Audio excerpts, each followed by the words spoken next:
Hey students, how are you all? This is Mukesh Zangid, your chemistry teacher. So today we are going to discuss our paper number 22. Okay, and we are discussing what? Inorganic chemistry. So first of all, I will show you all the questions belongs to inorganic chemistry from this paper. So you attempt these questions and write their answers, and after that you will have the solutions.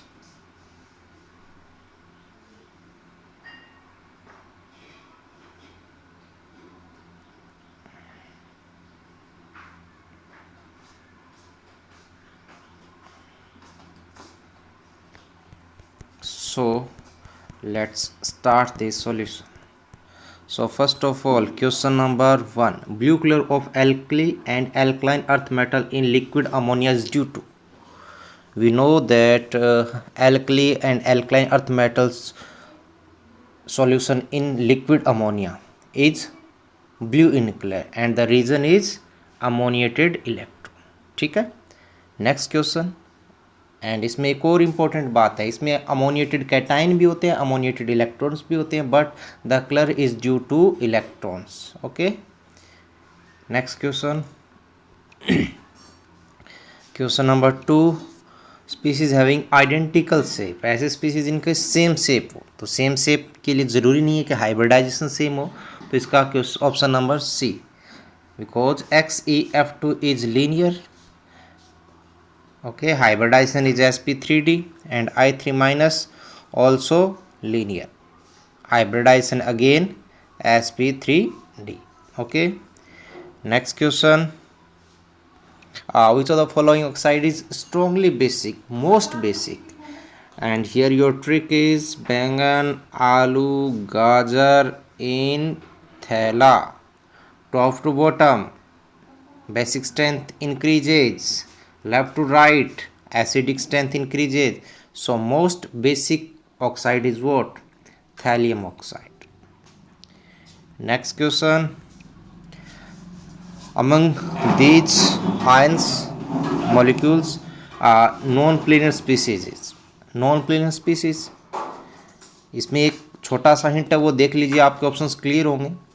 बोरेटाइन BO32 minus, and you know very well BO32 minus is planar.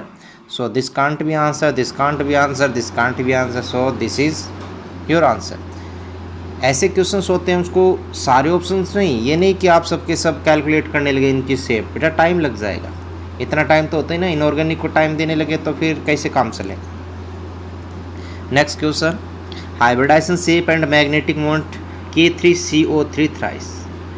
So carbonate, वैसे आपने पहली बार देखा होगा किसी compound के अंदर carbonate as a ligand, वैसे मैं बता दूं वीक लिगेंड है, तो बाइडेंटेड लिगेंड है. CN नंबर यहाँ पर कितना होगा? CN इज 6, मतलब octahedral. So C and D can't be your answer. And very interesting thing, इसको बिना कैलकुलेट के ही आप दे सकते हो. D2sp3 में आपको पता है पेयरिंग होती है, पेयरिंग होगी तो कभी भी डाइपोल मोमेंट इतना आ ही नहीं सकता. सॉरी, डाइपोल मोमेंट नहीं, magnetic moment. So answer will be B. और ऐसे भी देख लीजिए CO3 is weak field ligand, तो इसमें पेयरिंग नहीं होगी, नहीं होगी, इसका मतलब sp3d2 और मैग्नेटिक मोमेंट यही रहेगा. Okay, so your next question, बहुत ही आसान question. Does not take place. आपको पता है रिएक्टिविटी जो होती है हैलोजेंस की कुछ इस तरीके से होती है, ठीक है. ये रिएक्टिविटी का ऑर्डर होता है. इसमें मोर रिएक्टिव हैलोजन क्या कर सकता है? लेस रिएक्टिव हैलाइड को उसके सॉल्ट सॉल्यूशन से अलग कर सकता है, ठीक है. तो जैसे फर्स्ट ऑप्शन में बात करें, F2 ज़्यादा रिएक्टिव Cl माइनस से, तो जो NaCl का सॉल्ट है उसके अंदर से Cl को रिप्लेस करके खुद F आ जाएगा, जैसे NaF बन जाता है यहाँ पर, तो ये तो पॉसिबल है. सेकेंड में Br2 ज़्यादा रिएक्टिव है, so this is again possible. Third option, Cl2 is more reactive, again possible. But in this case Cl2 is less reactive than F minus, so this reaction is not possible. Okay, question number next, फेसमर.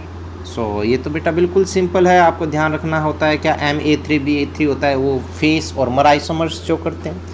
Face isomer का मतलब जिसमें तीनों ligand एक ही face पर present हो, मतलब एक side present हो, और मर में एक लिगेंड अपोजिट साइड में होता है.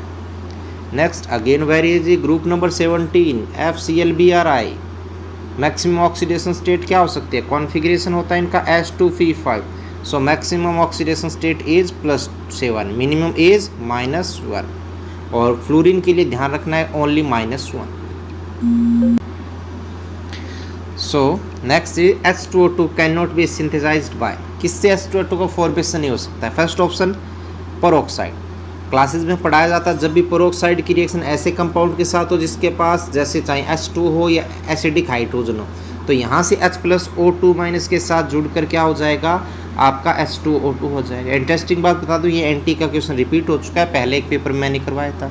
नेक्स्ट है H2SO विद PbO2, ये नहीं होगा, क्यों नहीं होगा, क्यों नहीं होगा, बिकॉज PbO2 इज ऑक्साइड, अब ऑक्साइड को अगर H+ आयन मिलेगा तो H2 का फॉर्मेशन होगा, ना कि ये हो जाएगी, ये नहीं होगा। अगेन एंथ्राक्विनोल के एरियल ऑक्सीडेशन से एंथ्राक्विनोन बनता है प्लस H2O2, और अगेन SO4 है, इसका हाइड्रोलिसिस या इलेक्ट्रोलिसिस होगा तो इससे भी H2O2 फॉर्मेशन होता है।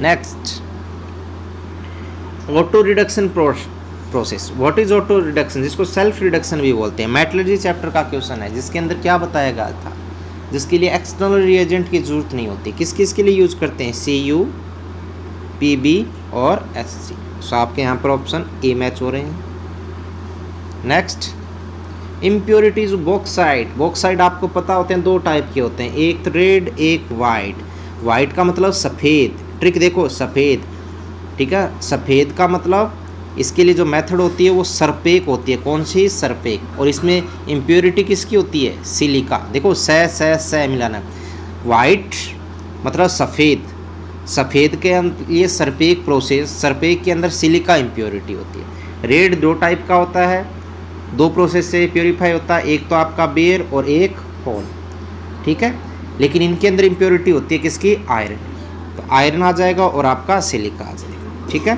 तो इसका मतलब 1 2 सॉरी ये नहीं आएगा, सी ऑप्शन आपका करेक्ट हो जाएगा। ग्लाइऑक्सीमेटो बाइडेंटेड होता है, एथाइलिन डाइमीन डाई बाइडेंटेड होता है, डाई एथाइलिन ट्राई एमाइन ये ट्राइडेंटेड, ये ट्राई एथाइलिन टेट्रा एमाइन, नाम से क्लियर है बेटा, तो ये ट्राइडेंटेड, तो आपका ऑप्शन ए हो जाएगा। नेक्स्ट क्वेश्चन में आपसे पूछा गया है increasing order of dipole moment, पहला आपका क्या है, टोलुइन, टोलुइन क्या होता है, ये हो गया आपका toluene.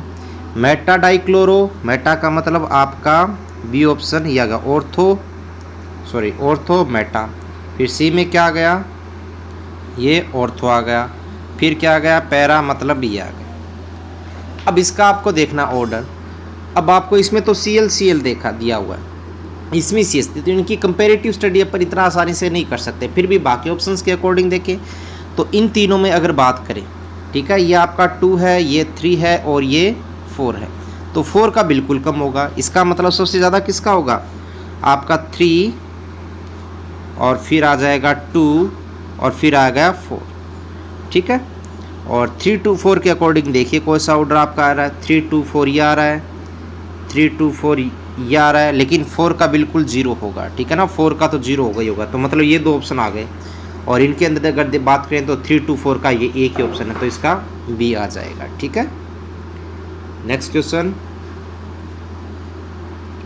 Thermal stability, thermal stability के लिए मैं ट्रिक भी बताता हूँ, अगर बड़ा एनायन है तो टॉप टू बॉटम जाने पर थर्मल स्टेबिलिटी बढ़ेगी, और छोटा एनायन है तो टॉप टू बॉटम जाने पर डिक्रीज होगी, तो एनायन बड़ा है तो इसका मतलब बढ़ेगी, तो फर्स्ट ऑप्शन। और आपको पता भी है बड़ा एनायन होता है तो क्या होता है इसके अंदर, जैसे अगर मैं सबसे पहले MgCO3 की बात करूं तो Mg2+ और CO3 2-, ये जो बड़ा एनायन है ये छोटा कैटायन है, पोलराइजेशन ज़्यादा होगा, अपनी तरफ ज़्यादा खींचेगा, तो इसको ब्रेक करने में हेल्प करेगा, तो ब्रेक करने में हेल्प करेगा मतलब इसकी स्टेबिलिटी कम होगी, तो छोटा कैटायन होता है तो उस केस में बड़े एनायन के साथ में थर्मल स्टेबिलिटी कम हो जाती है। Next question metal carbonyls, metal carbonyl आपका ये होता है MCO, इसमें ये बॉन्ड भी बनता है और आपको पता है सिनर्जिक बॉन्ड भी बनता है, क्योंकि इसके vacant pi star anti bonding orbitals में, तो कौन सा ऑप्शन आएगा, एक सिग्मा बॉन्ड और एक पाई, तो 1 सिग्मा एंड 1 पाई,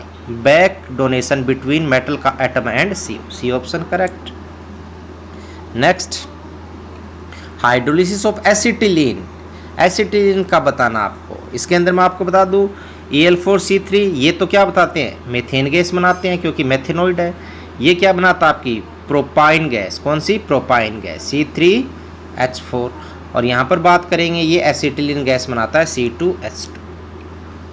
ठीक है, तो ये आपका पेपर फिनिश हुआ। इस पेपर के लिए इतना ही। जय हिंद। एक बात मैं आपको इम्पोर्टेंट बता दूं, जो पीछे का मैंने एक पेपर अपलोड नहीं किया 20 नंबर या शायद 21, वो इसलिए अपलोड नहीं किया क्योंकि उसमें आउट ऑफ NCERT बहुत सारे क्वेश्चंस दे रखे थे, तो आप कंफ्यूज ना हो, इसके लिए मैंने वो अपलोड नहीं किया है। बाकी आपकी जो स्टडी चल रही है उसी के अकॉर्डिंग रखे।